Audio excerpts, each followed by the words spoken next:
Skyrock pour les militaires. Aujourd'hui, nous poursuivons le tour d'horizon des opérations réalisées la semaine dernière. Au Gabon, les activités de formation se poursuivent au profit des forces armées et de la gendarmerie nationale gabonaise. Le stage Aide Moniteur Forêt vise à former des instructeurs gabonais capables d'encadrer à terme les formations au combat en forêt dans le but final que ces forces soient totalement autonomes. Le nouveau stage Combat Forêt rassemble une soixantaine d'élèves de l'École nationale des sous-officiers d'actives gabonaises ainsi que des militaires issus d'unités opérationnelles ensemble. Ils vont développer leur savoir-faire en environnement équatorial. Dans le domaine maritime, le partenariat a visé principalement une formation de sauvetage en mer. Passons maintenant dans la zone Indo-Pacifique et à la Réunion où des militaires mauriciens et mozambicains participent à 2 stages conduits par le 2e régiment de parachutistes d'infanterie de marine au centre d'aguerrissement tropical de la Réunion. Ces formations renforcent les capacités des partenaires régionaux et consolident la coopération militaire. En Polynésie française, l'exercice interarmé et multinational Mara 26 se poursuit. Les forces engagées s'entraînent à présent à conduire une opération d'assistance humanitaire, mais aussi de secours après une catastrophe naturelle majeure dans le Pacifique, tout en intégrant un des enjeux de souveraineté. La première phase a permis l'intégration progressive des contingents étrangers et la montée en puissance de la force.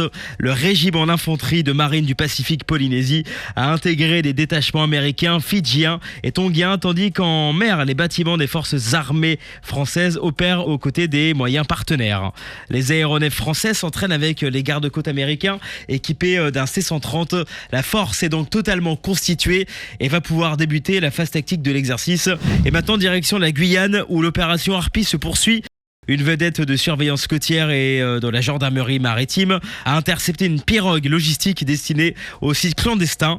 Du carburant, du matériel et des vivres ont été saisis. En mer, un patrouilleur Renty-Guyane a lui intercepté un navire pratiquement à la pêche illégale. Plusieurs tonnes de poissons et d'importants équipements de pêche ont été saisis. Aux Antilles, l'exercice Caraïbes 26 s'est achevé après 3 semaines d'activité consacrée à la gestion de crise en environnement cyclonique. Alors qu'il participait à l'exercice, un avion de transport CASA des forces armées en Guyane a été prioritairement engagé pour une évacuation sanitaire d'urgence.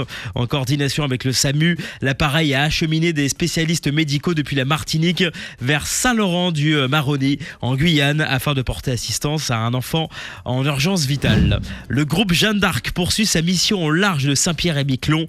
Les militaires engagés ont réalisé plusieurs entraînements avec les gardes-côtes canadiens, dont un exercice de recherche et sauvetage. Le porte-hélicoptère amphibie d'Ixmude et le groupement tactique embarqué ont également conduit des opérations amphibies avec des manœuvres héliportées et mise en œuvre de drones sous-marins au profit de la collectivité de Saint-Pierre-et-Miquelon. Et pour conclure ce flash, direction les États-Unis avec la mission Liberté 250 organisée dans le cadre des commémorations du 250e anniversaire de l'indépendance américaine, conduite par l'armée de l'air et de l'espace. Cette mission met en avant la relation historique entre la France et les États-Unis. La patrouille de France avec 10 Alpha Jet et près de 80 militaires participent à plusieurs cérémonies, meetings aériens et survols symboliques. Certaines activités de commémoration de l'indépendance américaine seront également célébrées avec la présence de détachements de la Marine nationale. Sur terre, sur mer, comme dans les airs. Skyrock PLM, en équipe avec Uneo, la mutuelle des forces armées.